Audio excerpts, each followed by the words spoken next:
જનતાને મળી ગયા છે એટલે તો મત આવે. મે બી હા જનતાને મળી ગયા પણ એ તો આપણે તમે જેની 15 લાખની વાત કરી જુમલો હતો સાહેબ. એ 15 લાખ રૂપિયા ખાતામાં તમારા જ કોંગ્રેસના નેતાઓ જ્યારે 5 ડિસેમ્બરે ચૂંટણી યોજાઈ હતી ત્યારે એવું કહેતા હતા કે સી.આર. પાટીલ પ્રચારમાં ક્યારે પ્રદેશ પ્રમુખ તરીકે ગયા નથી. અમારો તો કેન્દ્રીય નેતાઓ જે છે એ પ્રચાર માટે આવ્યા હતા, તે છતાં પણ ભાજપને વોટ મળે તો લાગતું નથી. પરંતુ અત્યારે તો એવું જ લાગી રહ્યું છે કે સી.આર. પાટીલે ભલે સભાઓ ન કરી પરંતુ જમીની નેતૃત્વ તેઓ એટલું મજબૂત કર્યું કે કોંગ્રેસને કે પછી આમ આદમી પાર્ટીને હરાવવામાં સફળ થયા. જો ગુજરાતની અંદર સી.આર. પાટીલજીની વાત નથી, પણ ક્યાંય એવા પેટ પ્રમુખનો પણ પ્રચાર નથી ગુજરાતમાં અમે જોયો કે જે લોકો પેટ પ્રમુખો મત માંગવા માટે જતા હતા ગયા હોય, પણ છતાંય આ જીત થઈ જાય એટલે ખરેખર સરપ્રાઈઝ મને એકને નહીં, કોંગ્રેસ પક્ષ તરીકે ગુજરાતના એક એક નાગરિકને આજે આ જીત જે થઈ છે એ સરપ્રાઈઝ લાગે છે.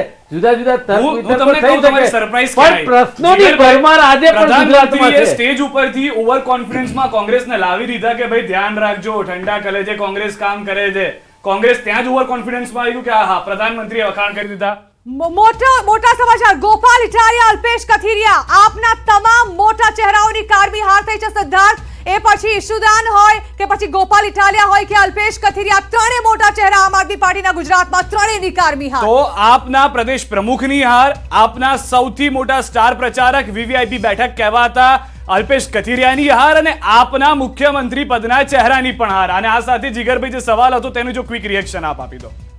જી બિલકુલ, એટલે તમે જે સવાલ પૂછ્યો એની અંદર 100% હું પણ એવું માનીને ચાલુ છું કે આ જે તમામ પ્રકારના પ્રશ્નો હતા કદાચ ક્યાંક ને ક્યાંક એમાં બીજેપીએ બિલકુલ સ્વાઇપ કર્યું છે અને એના લીધે જ જેને કહેવાય ને કોંગ્રેસે જે કોઈ પણ પ્રશ્નો ઉઠાવ્યા છે એ જનતા સુધી નથી જ પહોંચ્યા અને બીજેપીને લઈને લોકોમાં વિશ્વાસ બરકરાર છે. અને એક ઓવર કોન્ફિડન્સમાં આવી ગયા પ્રધાનમંત્રીના કહેવાથી કે હા હવે તમે એમ કે દરેક ડિબેટમાં પણ એ લોકો કહેતા તમને પણ ખ્યાલ છે. હા બિલકુલ 100% એ વસ્તુ માનું. એટલે જ કહું છું કે એ જે ઓવર કોન્ફિડન્સ હોય અથવા જે પ્રમાણેનું એમના કાર્યકર્તાઓ અથવા નેતાઓમાં ખાસ કરીને કાર્યકર્તા સિવાય તો પણ એમાં એમને એમ થઈ ગયું કે અમે બહુ ઊંડે સુધી પહોંચેલા છીએ એટલે હવે કદાચ મહેનત ઓછી વધતી થશે તો પણ ક્યાંક ને ક્યાંક અમે કાઠું કાઢી લઈશું. એ વસ્તુ ક્યાંક એમને નડી હોય એવું બની શકે. પણ એક વસ્તુ હું કાયમ હંમેશા મારી બધી ડિબેટમાં એક મિનિટ રોકી રહ્યો છું. એક પણ ઝોનમાં 4 ઝોન અમે આપને બતાવી રહ્યા છે, એક પણ ઝોનમાં ઝરણા ડબલ ફિગર નથી આવ્યું. સૌથી પહેલા હું સૌરાષ્ટ્ર કચ્છની વાત કરું, પછી મધ્ય ગુજરાત પર થઈશું. 54 બેઠકો, 43 પર ભાજપ, 6 પર કોંગ્રેસ, આપ 4 પર, અન્ય 1 પર. હાલના જે 54 સૌરાષ્ટ્ર કચ્છના આંકડા છે તેને લઈને બિલકુલ ઉત્તર ગુજરાતની વાત કરીએ તો સિદ્ધાર્થ અહીં પણ આવી સ્થિતિ છે કોંગ્રેસની. ભાજપ જે છે તે 21 બેઠક પર, કોંગ્રેસ માત્ર 8. અહીં પણ ડબલ જીટમાં નથી પહોંચી શક્યું. આપણે તો કશું જ નથી મળ્યું. અન્ય પાસે 1 સીટ છે. ઉત્તર ગુજરાતમાં પણ જાણે કે સાવ ધોવાણ થઈ. મને દક્ષિણ ગુજરાતને લઈને આશ્ચર્ય છે કે જ્યાં તો આપ બહુ જોર કરતું જોવા મળી રહ્યું હતું, કદાચ તમામ લોકો પણ મારી સાથે સહમત થશે. 35 માંથી 33 વિપક્ષમાં પણ કોઈને, જો દક્ષિણ ગુજરાત અલગથી હોય તો વિપક્ષમાં પણ કદાચ કોઈ ના આવે તેવી પરિસ્થિતિ છે. કોંગ્રેસ 1, આપ 1, અન્ય તો અહીંયા હતું જ નહીં, એટલે કોઈ વાત પણ નહીં.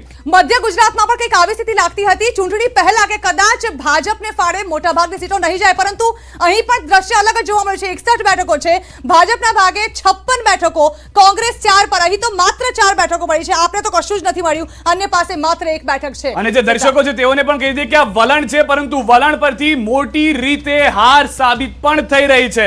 જે આંકડાઓ એક પછી એક આવી રહ્યા છે તેના પરથી સ્પષ્ટ થઈ રહ્યું છે. જી બિલકુલ. ભાજપને મારો સવાલ, આટલી આશા હતી ખરી કે માત્ર વાતો કરી હતી?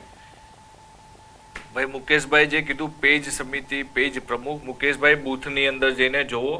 ભારતીય જનતા પાર્ટીનું જે સંગઠન જેટલું મજબૂત છે પેજ સમિતિનું, અત્યારે જે મતદાન પણ થયું, જીત પાછળ શું લાગે છે? કેમ? 100% આપ અમારા સંગઠનનું જે પ્રદેશથી લઈને પેજ સમિતિનું જે સંગઠન છે, જે રીતે ડબલ એન્જિનની સરકાર કામ કરી રહી છે, છેવાડાના માનવી ગરીબ લોકોનું જે સરકારની યોજના પહોંચી રહી છે, અમને કોન્ફિડન્સ હતો અમે જીતવાના છીએ.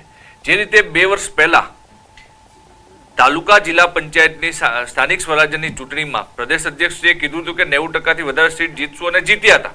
એ જ રીતે આ વખતે એમને કીધું હતું કે 150 થી વધારે સીટ જીતશું અને અત્યારે જીતી રહ્યા છે. એ દર્શાવે છે કે એમને ભારતીય જનતા પાર્ટીના દરેક કાર્યકર્તા ઉપર વિશ્વાસ છે, એમને ગુજરાતની પ્રજા ઉપર વિશ્વાસ છે કે ગુજરાતના લોકો આજે પણ ભારતીય જનતા પાર્ટીને દેશના પ્રધાનમંત્રી નરેન્દ્ર મોદીજીને ચાહે છે. એટલે આ મત ગુજરાતની પ્રજાએ આપ્યો છે. એક રાહતરૂપ સમાચાર કોંગ્રેસ માટે ઓક્સિજન મળે એવા સમાચાર. લુણાવાડાથી કોંગ્રેસના ઉમેદવાર ગુલાબસિંહ ચૌહાણની જીત થઈ ચૂકી છે. બાલાસિનોરથી મનીષભાઈ ચૌહાણ જીત્યા છે, ભાજપના ઉમેદવાર છે.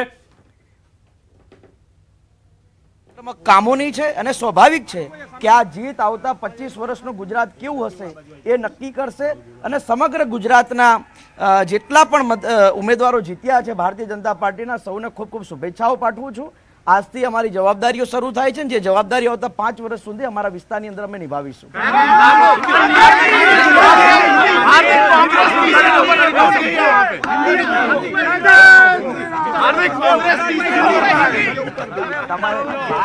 તો સિદ્ધાર્થ ચોક્કસ એવું કહી શકે કે હાર્દિક હારશે તેવું લાગી રહ્યું હતું, લગાતાર વિરોધ થઈ રહ્યા હતા, પરંતુ તે છતાં પણ હાર્દિક પટેલે જીત હાંસલ કરી છે. જીગરભાઈ, જે રીતે વિરોધ હતો હાર્દિક પટેલની સામે, એવું લાગતું હતું કે લગભગ તે હારી જશે, પરંતુ જીત મળી ગઈ. શું કારણ માનો છો? બિલકુલ એમાં હું 2-3 કારણ માની રહ્યો છું. એમાં સ્પષ્ટપણે એવું ચોક્કસ દેખાય છે કે જ્યારે હાર્દિક પટેલ પહેલા જ્યારે શરૂઆતમાં પ્રચાર પ્રસાર કરી રહ્યા હતા ત્યારે કદાચ એવું કહેવાતું હતું કે પ્લસ માઇનસ ચાલે છે, જીતી શકે હારી શકે, પણ મને એવું લાગે છે કે આમ આદમી પાર્ટીના જે ઉમેદવાર હતા એ મારા ખ્યાલથી ત્યાં લોકલ ઠાકોર સમાજના ઉમેદવાર હતા, અને એ જે વોટ્સ છે અને કોંગ્રેસના જે વોટ છે એની અંદર ડેફિનેટલી કંઈક ને કંઈક જે વોટ ટેલી થવું જોઈએ અથવા વોટ શેરિંગ થવું જોઈએ એ થયું છે, અને એનો સ્પષ્ટ ફાયદો ચોક્કસ હાર્દિકભાઈને મળ્યો છે. એ 100% છે અને એના લીધે જ હાર્દિકભાઈની જીત આટલી સરસ રીતે થઈ છે. સાથે ગાંધીધામથી પણ અપડેટ મળી રહી છે. માલતી કિશોર મહેશ્વરી ભાજપના ઉમેદવાર હતા, તેઓ પણ જીતી ચૂક્યા છે. તેઓની પણ આ જીતને લઈને અપડેટ મળી રહી છે. વધુ એક મહત્વની બેઠક કે જે માંડવી છે, માંડવીની અંદર જીત થઈ ચૂકી છે. ભાજપના ઉમેદવાર અનિરુદ્ધ જેઓ જીતીને આવ્યા હોવાની જાણકારી મળી રહી છે. અનિરુદ્ધ ભાઈલાલ દવે તેઓ જીતીને આવ્યા છે. વિપક્ષ પાસે મોદી ફેક્ટરનો કોઈ તોડ નથી. મુકેશભાઈ, અહીંયા જે રીતના આંકડા જોવા મળી રહ્યા છે, ભલે જીગરભાઈ કહેતા હોય, ભાજપના મિત્ર કહેતા હોય કે અનેક મુદ્દાઓ હતા, પરંતુ એક વાત આપે માનવી પડશે, પીએમ મોદીનો તોડ નથી આપની પાસે. એટલે એ વાત પણ એક સાચી છે કે ચલો પીએમ મોદી આપણા લોક લાડીલા પ્રધાનમંત્રી, મારો કાયમ આ એક મંત્ર જ હોય છે, બરાબર, પણ કાલે ભગવાન ના કરે મોદી સાહેબે સંન્યાસ લઈ લીધો તો ભાજપ પતી જવાની એ નક્કી થઈ ગયું. એ તો તમે માનીને ચાલો. ના, એવું નહીં. ના, મારી વાત તમારી સાથે હું તમને તમારી વાતનો જવાબ આપું છું, તમે સાંભળો બરાબર, અને ભાજપના લોકોએ સાંભળે કે ધારો કે કોઈ વ્યક્તિલક્ષી ક્યારેય રાજકારણ ન હોવું જોઈએ, પાર્ટી લક્ષી જવું જોઈએ. મોદી પાર્ટી, મોદી સરકાર, આવી કોઈ વાત હોવી જ ના જોઈએ. તમારા ઉપર જ પરિવારવાદનો આક્ષેપ થયો, તમારા ઉપર વ્યક્તિગત. અરે પણ હું તો અત્યારે અહીંયા તમારા પ્રશ્નનો જવાબ આપી રહ્યો છું. અનુભવ પરથી કદાચ કહી રહ્યા છે કે જે એમનો અનુભવ રહ્યો છે પાર્ટીનો, એના પરથી કદાચ કહી રહ્યા છે. એવું નહીં. જો આ અત્યારે દરેકના મોઢે સાંભળો, પ્રવક્તા હોય, મોદી હોય, મંત્રી હોય, કોઈ ઠીક છે. કપરાડાથી સમાચાર, કપરાડાથી જીતુભાઈ ચૌધરી જીતી ગયા છે. જીતુભાઈ ચૌધરી જરણા કપરાડાથી જીતી ગયા છે, બીજી વખત ફરી વખત જીત્યા છે. અને વધુ એક મહત્વની અપડેટ સાથે એ પણ જણાવી દઈએ કે દક્ષિણ ગુજરાતનો જે ગઢ હતો તે કાયમ રાખવામાં, અકબંધ રાખવામાં ભાજપ ફરી એક વખત સફળ થયું. જી, ભલે કોર્પોરેશન ઇલેક્શનમાં આમ આદમી પાર્ટી ફાવી હોય, પરંતુ આ વખતે ભાજપે જાણે કહી ક્લીન સ્વીપ કરી છે. તમામ અપડેટ સૌથી ઝડપી અને સૌથી સચોટ સિદ્ધાર્થ આપણે દર્શકોને જણાવવાના છે, કારણ કે ઇલેક્શન એટલે ન્યૂઝ 18 ગુજરાતી અને તમામ અપડેટ સાથે ફરી એકવાર પાછા ફરીએ છીએ હું અને સિદ્ધાર્થ, પરંતુ તે પહેલા હાલ રોકાઈએ એક બ્રેક માટે. મહત્વના સમાચાર. ભાજપ હાલમાં જે છે તે 150ના એ મેજિકલ ફિગર તરફ જરણા આગળ વધી રહ્યું છે અને તેને લઈને પણ અપડેટ્સ આપતા રહીશું. હાલમાં અનેક અપડેટ છે. ઋષિકેશ પટેલની જીત થઈ ચૂકી છે. આરોગ્ય મંત્રી ઋષિકેશ પટેલ કે જેઓ જીતી ચૂક્યા હોવાની જાણકારી છે. સાથે જ જેતપુરથી જયેશ રાદડિયા પણ ઓફિશિયલી જીતી ચૂક્યાની અપડેટ. કપરાડાથી જીતુભાઈ ચૌધરી જીત્યા છે. કોંગ્રેસ ઉમેદવાર ભચુભાઈને લઈને મહત્વના સમાચાર. બોરસદમાં આઝાદી બાદ પહેલી વાર ભગવો લહેરાયો છે. આઝાદી બાદ પહેલીવાર બોરસદમાં ભાજપની જીત થઈ છે. તો આજે મેજિકલ ફિગર છે. અનેક આંકડા ઝરણા અહીંયા જોવા મળશે, અનેક રેકોર્ડ અહીંયા તૂટતા અહીંયા જોવા મળશે. તો અહીં આ તરફ રીકાઉન્ટિંગ કરવાની કોંગ્રેસ માંગ કરી રહ્યું છે, પરંતુ કેટલાક ઉમેદવારો જીત્યા છે, કેટલાક હાર્યા છે. આપણે સાંભળી લઈએ તેઓની પ્રતિક્રિયા. કોટ શહેર અને જિલ્લાની કમળ છે તે ખીલી ચૂક્યું છે ને જયેશભાઈ રાદડિયા આપણી સાથે છે. જયેશભાઈ, શું કહેશો? ખૂબ જ જંગી લીડથી, અને આપે જે કહ્યું હતું કે 50,000થી લીડથી જીતીશ, પરંતુ તેને પણ રેકોર્ડ બ્રેક કર્યો છે, શું કહેશો? કે આજે જેતપુર જામકરણાએ ઇતિહાસ સર્જી દીધો છે. મારી અપેક્ષાથી પણ સારું પરિણામ જેતપુરના જામકરણાના મતદાતાઓએ આપ્યું છે.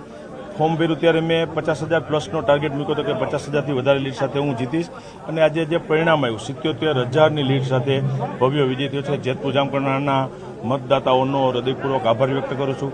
સાથે સાથે અમારે ભારતીય જનતા પાર્ટીના આગેવાનો કાર્યકર્તાઓએ પણ દિવસ રાત જોયા વગર આ સીટ માટે મારા માટે મહેનત કરી છે એમનો પણ આભાર વ્યક્ત કરી અને કીધું એમ કે જેતપુર જામકરણામાં જે ઇતિહાસ રચાયો છે મને ગૌરવ છે, આનંદ છે કે એટલા વર્ષોની રાજનીતિ પછી પણ જેતપુર જામકરણાના મતદારોએ જે લીડની અપેક્ષા હોય એનાથી દોઢી લીડ આપી અને આ સીટ ઉપર ભારતીય જનતા પાર્ટીનો વિજય બનાવ્યો છે. તો આ હતા જયેશભાઈ રાદડિયા કે જેઓ 77,000થી પણ વધુની લીડથી જીતી ચૂક્યા છે.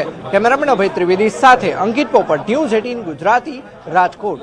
કૌશિકભાઈને ભવ્યાતિ ભવ્ય જીત બદલ હૃદયપૂર્વકની શુભેચ્છાઓ પાઠવું છું. અમરેલીના લોકોએ અત્યાર સુધીના ઇતિહાસમાં સર્વાધિક ભરોસો સત્તા પક્ષના એક ધારાસભ્યને ચૂંટીને મોકલો જ, ત્યારે વિપક્ષ તરીકે આરંભેલી અમરેલીની વિકાસ યાત્રા એને આગળ ધપાવવા માં રચનાત્મક વિપક્ષની અમે ભૂમિકા ભજવશું. અમરેલીના લોકોએ જ્યારે અભૂતપૂર્વ વિશ્વાસ મૂક્યો છે ત્યારે અમરેલીનો વિકાસ રથ આગળ વધે એના માટે કૌશિકભાઈ વિધાનસભામાં નેતૃત્વ કરે, સરકારમાં નેતૃત્વ કરે એવી શુભેચ્છા પાઠવું છું. નાનામાં નાના કાર્યકર્તાઓએ પોતે જાતે ચૂંટણી લડ્યા હોય એ રીતે દેશની સુરક્ષા, શાંતિ અને સમૃદ્ધિ માટે ગુજરાત રાજ્યમાં ફરીથી વણથંભી વિકાસ યાત્રાને પૂરજોશમાં ઝડપથી આગળ વધારવા માટે આજે 125 મોરવા હડપ વિધાનસભામાં ફરીથી ભગવો લહેરાઈ રહ્યો છે. મારા તમામ મતદારોનો ખૂબ ખૂબ હૃદયપૂર્વક આભાર માનું છું. ચોક્કસ 10 વર્ષ દરમિયાન કરેલા કામો અને લોકોએ આપેલો પ્રેમ સ્નેહ બધું જ સરવાળો કરતા અમે હમણાં 11મા રાઉન્ડમાં લીડ તરફ જઈ રહ્યા છે. એ ખૂબ જ આનંદ થાય છે. પણ ગઈ ચૂંટણી આ સીમાંકનના થયા પછી જે 45,000નો આંક હતો એ નીચે નથી ગયો, એનો આનંદ છે, એનું ગૌરવ છે. હાલમાં મળી રહી છે આણંદથી યોગેશ પટેલ ભાજપ ઉમેદવારની જીત. બારડોલીથી ઈશ્વરભાઈ જીતી ચૂક્યા છે. ભાજપ ઉમેદવાર ગોધરાથી સીકે રાવલજી જીતી ચૂક્યા છે. પ્રશાંતભાઈ, ક્યારે છે શપથવિધિ, ક્યાં છે શપથવિધિ? અભય છે કે આવી મોટી ઐતિહાસિક જીત થઈ છે ત્યારે આજે પાર્ટીની બેઠક પણ મળશે ને એમાં નક્કી થશે કે શપથવિધિ ની તારીખ, સમયને કોણ કોણ ઉપસ્થિત રહેશે. 12 તારીખે નરેન્દ્ર મોદી સ્ટેડિયમમાં આવડી મોટી ઐતિહાસિક જીત થઈ છે ત્યારે વિશ્વનું સૌથી મોટું જે સ્ટેડિયમ છે એની અંદર સ્વાભાવિકપણે શપથવિધિ થાય એવી ભારતીય જનતા પાર્ટીના દરેક કાર્યકર્તા ઈચ્છે છે. પરંતુ પાર્ટી નક્કી કરશે કે ક્યાં શપથવિધિનું આયોજન કરવું, ક્યાં કોણ કોણ લોકો આની અંદર આવશે, એનું લગભગ આજે સાંજ સુધીમાં બધું નક્કી થઈ જશે. જી બિલકુલ. જીગરભાઈ, જે પ્રકારે આમ આદમી પાર્ટીનું લાગી રહ્યું હતું કે થોડું ઘણું તો તેમને ફાયદો થઈ શકશે, પણ કોંગ્રેસની સીટ કપાઈ ગઈ. આ વિશે વધુ વાત કરીએ, પરંતુ હાલ કમલમ ખાતે જે દ્રશ્યો સામે આવી રહ્યા છે, ભૂપેન્દ્ર પટેલ અને CR પાટીલ હાલ કમલમ ખાતે પહોંચ્યા છે. જે કમલમ કાર્યાલય છે તેની બહાર ખૂબ જ મોટી સંખ્યામાં ભાજપના કાર્યકર્તાઓ આનંદ ઉત્સવ મનાવી રહ્યા છે, ગરબા ગાઈ રહ્યા છે, ઢોલ નગારા વગાડી રહ્યા છે. સિદ્ધાર્થ, વધુ એક મહત્વની વાત છે, ડબલ એન્જિનની વાત પ્રધાનમંત્રી કરતા હતા. આ ગુજરાતનું ડબલ એન્જિન છે. ઓલું દેશ અને ગુજરાતનું, મુખ્યમંત્રી ભૂપેન્દ્ર પટેલ અને પ્રધાનમંત્રી નરેન્દ્ર મોદી, પરંતુ ગુજરાતનું જો ડબલ એન્જિન હોય તો એ CR પાટીલ અને ભૂપેન્દ્રભાઈ પટેલ છે. એક વ્યક્તિ કે જેઓ સતત સરકારને કઈ રીતે ચલાવતી રાખવી તેનું ધ્યાન રાખતા રહ્યા, મુખ્યમંત્રી ભૂપેન્દ્ર પટેલ જણા, તો બીજી તરફ ભાજપ સંગઠનને મજબૂત કરવાની વાત પણ CR પાટીલ કરતા રહ્યા અને તેને લઈને આગળ પણ આવતા રહ્યા. બિલકુલ સિદ્ધાર્થ, અને મૃદુ અને મક્કમ મુખ્યમંત્રી તરીકે હંમેશા તેઓની ગણના થઈ, જેઓએ એકદમ શાંત રહીને, આપણે જોયું હશે કે જ્યારે પણ કોઈ સભા સંબોધતા હોય ત્યારે પણ તેઓ ખૂબ જ આરામથી લોકો સાથે વાત કરે, તેમના અવાજમાં કે એમાં કોઈ હાઈ પીચ ન હોય, પરંતુ લાગતું જ નહોતું કે આટલી મોટી લીડ સાથે ભારતીય જનતા પાર્ટીનો પ્રચંડ જીત થશે. હાર્દિક પટેલને 51,000નો ચાંદલો છે, કારણ કે 51,500 મતથી હાર્દિક પટેલની જીત થઈ છે. આ સાથે જ હાફ સેન્ચુરી થઈ ચૂકી છે ભાજપની વિનિંગ સીટની. 50 બેઠકો ભાજપ આસાનીથી જીતી ચૂક્યું છે. તેને લઈને પણ વાત કરીશું, આગળ પણ જઈશું, પરંતુ ક્વિક રિએક્શન જીગરભાઈ, જે રીતે જણાનો સવાલ હતો. જી બિલકુલ. જે આમ આદમી પાર્ટીની તમે મને વાત કરી ને એના માટે મારું સ્ટેન્ડ બહુ શરૂઆતથી સ્પષ્ટ હતું કે એમનો પ્રચાર પ્રસાર ભલે ગમે તેટલો હોય પણ એ સીટ અને વોટ શેરિંગમાં એટલા આગળ નહીં વધી શકે. અને અત્યારે એ ટ્રેન્ડ દેખાઈ રહ્યો છે કે 10-12%, એમનું એકચ્યુઅલી ગણિત જ 6%નું હતું, જેથી રાષ્ટ્રીય પાર્ટી બની શકે. કારણ કે જેટલા પણ 4-5 મોટા નેતાઓની વાત હતી એ પણ આજે જો હારી ચૂક્યા છે તો સ્વાભાવિક છે કે પછી એમાં એટલું બધું આગળ હજી ડેવલપમેન્ટ એમાં થવાની કોઈ શક્યતા નથી. અને બિલકુલ ટ્રેન્ડ જે 3 મહિનાથી હું કહી રહ્યો હતો કે 8-10% 10%થી 12% વોટ શેર એ મેક્સિમમ છે, એટલું જ એ કરી શકે છે. જીગરભાઈ એક મિનિટ આપણે રોકવા બાકી છે. મીઠાઈ ખવડાવી રહ્યા છે ભૂપેન્દ્ર પટેલ, CR પાટીલ એકબીજાનું મોં મીઠું કરાવી રહ્યા છે, કારણ કે આ અવસર તેમના માટે ખૂબ જ મહત્વનો અને ખૂબ જ મોટો અવસર છે, જે ક્યારેય નથી થયું તે આજે થયું છે સિદ્ધાર્થ. અને આ એક રીતે જોવા જાવ તો એન્જિનનું ઓઇલિંગ થઈ રહ્યું છે. મીઠાઈ ખવડાવી રહ્યા છે, ડબલ એન્જિનની જે સરકારની વાત હતી, આ મીઠાઈ સાથે હવે 2024 નો પણ પડઘમ છે ઝરણા, કારણ કે ઘણા મુદ્દા 2024 ને રિલેટેડ પણ પ્રધાનમંત્રી અમિત શાહના રહ્યા છે. તો આપ માની લો કે ત્રીજી વખત જો 26 માંથી 26 બેઠક પ્રધાનમંત્રી નરેન્દ્ર મોદી ઉમેદવાર તરીકે આવે ને જીતી જાય તો પણ નવાય નહીં. જી બિલકુલ. અને હવે જે પ્રકારે આ વખતે પ્રચંડ જીતનો સામનો કર્યો છે ભાજપે, એવું ચોક્કસથી લાગી શકે કે કદાચ પાટીદાર આંદોલને અસર કરી હતી અને કોંગ્રેસ એટલા માટે ગત વખતે સારી બેઠક મળી હતી. સિદ્ધાર્થ અપડેટ સામે આવી રહી છે. વલસાડની 5 બેઠક, જી હા, વલસાડની તમામ 5 બેઠક પર ભગવો લહેરાઈ ચુક્યો છે. વલસાડથી ભરત પટેલ વિજય થઈ ચુક્યા છે, પારડીથી કનુભાઈ દેસાઈનો વિજય થઈ ચુક્યો છે, ધરમપુરથી અરવિંદ પટેલનો વિજય થયો છે. મહત્વની વાત હાલમાં તો વલસાડે આ વખતે પણ ટ્રેડિશન જાળવી રાખ્યું છે સિદ્ધાર્થ. આ વખતે પણ લગાતાર જીત અને દક્ષિણ ગુજરાતમાં આ જીત એટલે ભાજપ માટે ખૂબ જ મોટી જીત ગણી શકાય છે. અને એક સમીકરણ છે, વલસાડ જે જીતે એ રાજ્ય જીતે છે, એટલે કે જેમ દેશ માટે કહેવાય કે ઉત્તર પ્રદેશ જે જીતે એ જીતી જાય છે પ્રધાનમંત્રી, તો એ રીતે જ અહીંયા પણ વલસાડ જેને જીત્યું છે એ રાજ્યમાં જીત તરફ જઈ રહ્યું છે. કનુભાઈ દેસાઈ જે સ્મિત છે નાણામંત્રીનું, એ ફોર્મ ભરવા વખતે જે હતું તે અત્યારના પણ જોવા મળી રહ્યું. સૌથી પહેલા ઉમેદવાર હતા કે જેઓ ફોર્મ ભરવા માટે ગયા હતા. હા, અને બિલકુલ. અને જે પ્રકારે આપણે કહ્યું સિદ્ધાર્થ કે વલસાડમાંથી હંમેશા કહેવાય છે, સાથે CR પાટીલ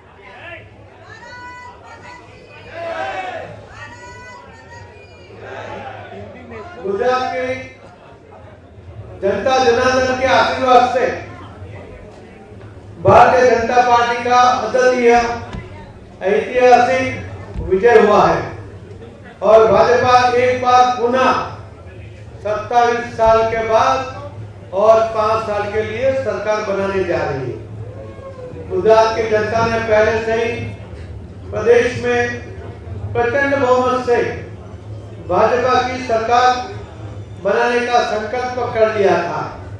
आज गुजरात की जनता ने अपना आशीर्वाद भारतीय जनता पार्टी को दे दिया है.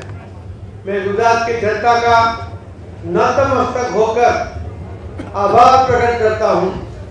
इस ऐतिहासिक विजय में जनता के आशीर्वाद के साथ साथ में अंतःकरणपूर्वक माननीय प्रधानमंत्री श्री नरेंद्र मोदी जी का आभार प्रकट करता हूं, जिन्होंने भाजपा को विजयी बनाने के लिए कठोर परिश्रम किया.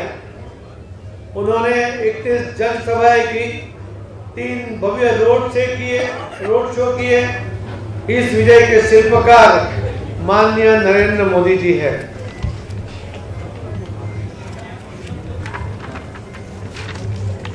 गुजरात की जनता माननीय प्रधानमंत्री श्री नरेंद्र मोदी जी को अपने हृदय से चाहती है.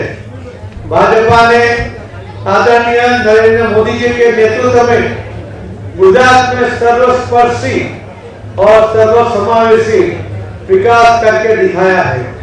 इस विजय के लिए मैं माननीय गृह मंत्री श्री अमित भाई शाह साहब का भी आभार व्यक्त करता हूं, जिन्होंने पूरे गुजरात में 33 जनसभाएं की, रोड शो किए, कार्यकर्ताओं का उत्साह बढ़ाने का और कार्यकर्ताओं को मार्गदर्शन कर एक वातावरण तैयार किया.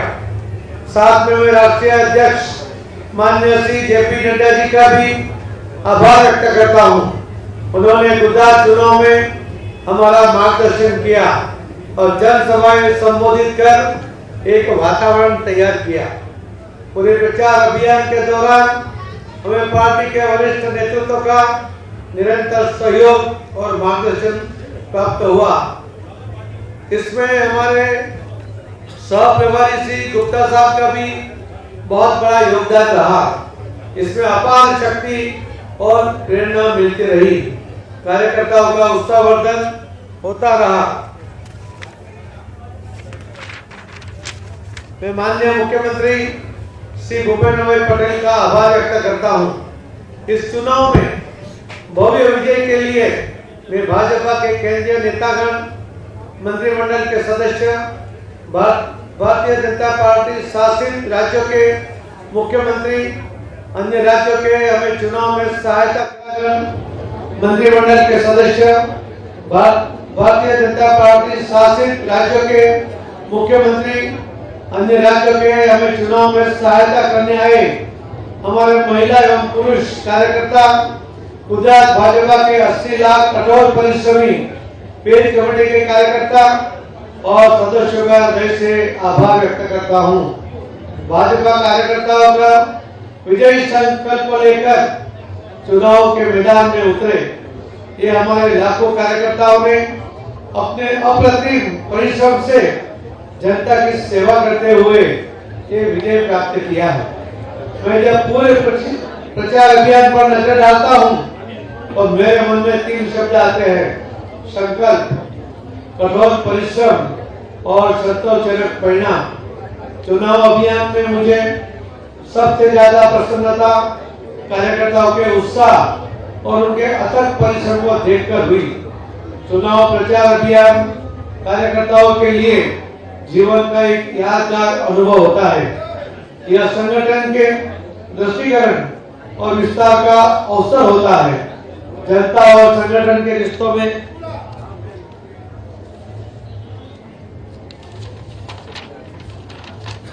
विश्वास और मजबूती लाने का भी अवसर होता है। कार्यकर्ता घर घर गए, उन्होंने पार्टी के संदेश और आदरणीय प्रधानमंत्री की केंद्र की सरकार और गुजरात में भूपेंद्र पटेल जी की सरकार के विकास कार्य को जन जन तक पहुंचाया। हमें उन पर बहुत गर्व है। हमारा प्रचार भाजपा के प्रत्येक कार्यकर्ता के कठिन परिश्रमों की कहानी है, जिसने एक बेहतर गुजरात के सर्जन के लिए निस्वार्थ योगदान दिया है। भाजपा की यह भव्य विजय 27 वर्ष के भाजपा के सकारात्मक कार्य का विजय है। हमने जनता की सेवा और कल्याण को आदर्श मानकर कार्य किया। हमने अपने प्रचार अभियान के दौरान सुशासन और विकास के हमारे जो वादे थे वो साकार किए। संकल्प को गुजरात के हर कोने तक पहुंचाने का प्रयास किया। आदरणीय प्रधानमंत्री श्री नरेंद्र मोदी जी के विकास कार्यों को धरती पर उतारने का काम गुजरात की भूपेंद्र पटेल सरकार कर रही है। हम भव्य गुजरात, वैभवशाली गुजरात और अग्रसर गुजरात का सपना साकार करने का लक्ष्य लेकर चले हैं। गुजरात की जनता ये जानती है और समझती भी है कि गुजरात का विकास केवल और केवल आदरणीय प्रधानमंत्री श्री नरेंद्र मोदी जी के नेतृत्व में भारतीय जनता पार्टी की डबल इंजन वाली सरकार ही कर सकती है। इसी का परिणाम इस चुनाव के नतीजे हैं। गुजरात के युवा, महिला, किसान, विविध समाज के मतदाता जिन्होंने गुजरात के हित में और गुजरात के विकास के लिए गुजरात और देश को सुरक्षित रखने के लिए आदरणीय प्रधानमंत्री श्री नरेंद्र मोदी साहब के ऊपर फिर से मक्का विश्वास रखा है और भाजपा के ऊपर भरोसा किया है। यह विश्वास को बनाए रखना, यह विश्वास को दृढ़ करना और सत्ता प्राप्ति के पर्याप्त सत्ता के माध्यम से लोगों की सेवा करने की परंपरा भारतीय जनता पार्टी के चुने हुए प्रतिनिधि और भाजपा आगे बढ़ाएगी। गुजरात में बाकी राजनीतिक दल ने भी बड़ी बड़ी योजनाएं बनाई, बड़े बड़े वादे किए, क्योंकि उन्हें सत्ता में तो आना ही नहीं था। इसीलिए जनता को गुमराह करने के लिए अनेक वादे किए जो कभी भी कोई भी पार्टी कर नहीं सकती है। गुजरात की शांति, स्थिरता और समृद्धि को कलंकित करने के बाद इरादे से उन्होंने इस इलेक्शन में हिस्सा लिया और युवाओं की शक्ति, सामर्थ्य को अपाहिज करने के लिए लुभावने वादे किए। गुजरात की विकास यात्रा को रोकने वाली राष्ट्र विरोधी शक्तियां भी इस चुनाव में दिखाई दी, मगर ये गुजरात है जो अपने सामर्थ्य और अभियान को अच्छी तरह पहचानती है। इसी कारण इस चुनाव में ऐसे सभी गुजरात विरोधी षड्यंत्रकारी शक्तियों को नकार कर भाजपा को अद्भुत विजय दिया है।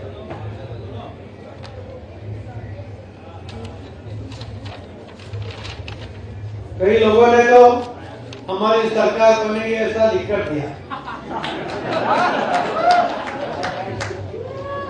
किसी ने कहा कि परिवर्तन हो जाएगा और हमारी सरकार बन जाएगी। आज गुजरात के लोगों ने जो सोच समझ कर वोट करती है, अच्छा बुरा अच्छी तरह समझती है, उन्होंने उनको उनकी सभी टिकटें कैंसिल करवा दी। मुझे विश्वास है कि गुजरात की जनता के आशीर्वाद से गुजरात में एक बार पुनः प्रचंड बहुमत से भाजपा की सरकार बनी है। तो आदरणीय प्रधानमंत्री श्री नरेंद्र मोदी जी के नेतृत्व में गुजरात के डबल इंजन वाली भाजपा का सरकार गुजरात में विकास के नए आयाम स्थापित करने के लिए कटिबद्ध है।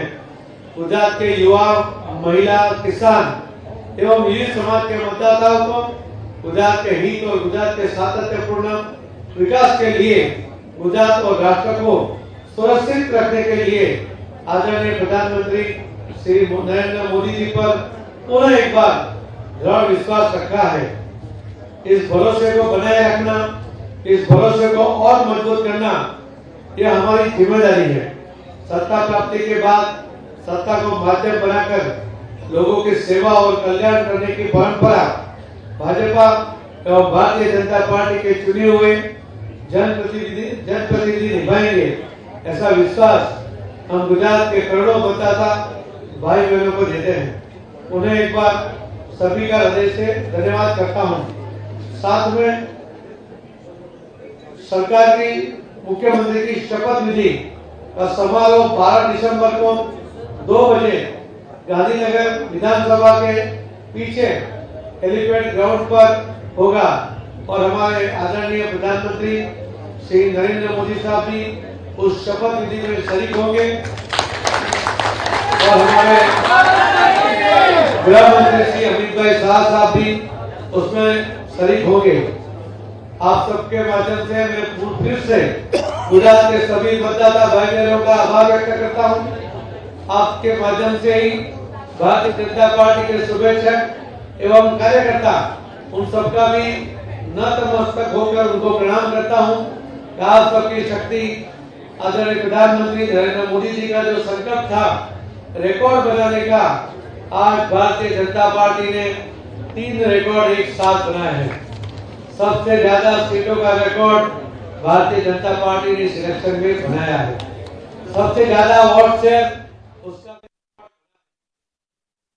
दड़े सुपर फाइन गरगंटी तो जय श्री राम, जय श्री राम, जय श्री राम। हेलो, सबको मेरा नमस्कार। गुजरात विधानसभा चुनाव का जनादेश अब स्पष्ट हो गया है। जी सर। भारतीय जनता पार्टी के विजय रथ के साथ ही हम सबके नेता और देश के यशस्वी प्रधानमंत्री श्री नरेंद्र भाई ने पहले भी कहा था कि गुजरात की जनता ये चुनाव लड़ रही है। गुजरात की जनता ने यह मन बना लिया है कि 2 दशक से चली आ रही गुजरात की विकास यात्रा को अविरत चालू रखना है और वास्तव में हुआ भी यही।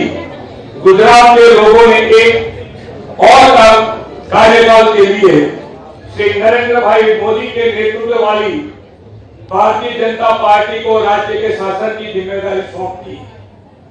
एक बार फिर गुजरात के लोगों ने भारतीय जनता पार्टी और यशस्वी प्रधानमंत्री श्री नरेंद्र भाई मोदी पर अटूट भरोसा और विश्वास दिखाया है। गुजरातियों ने एक बार फिर विकास की राजनीति को समर्थन किया है। यह एक बार फिर साबित हो गया है कि गुजरात के लोग अपने प्रिय नेता श्री नरेंद्र भाई पर अपार विश्वास, प्रेम और आशीर्वाद की वर्षा करते हैं। गुजरात की जनता के इस जनादेश को हम विनम्रता पूर्वक स्वीकार करते हैं। गुजरात की जनता ने एक बार फिर देशद्रोही तत्वों को नकारे और राष्ट्रवादियों को सेवा का मौका दिया है। झूठा प्रलोभन देकर जनता को ठगने वाले लोगों को जनता ने ही नकार दिया, क्योंकि गुजरात की जनता को सिर्फ विकास चाहिए और नरेंद्र भाई का नेतृत्व चाहिए।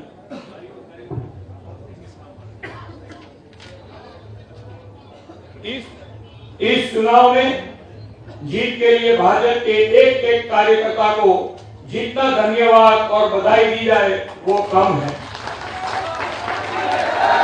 भाजपा की जीत के पीछे कार्यकर्ताओं की अथाक मेहनत, पूरी लगन और संकल्प है।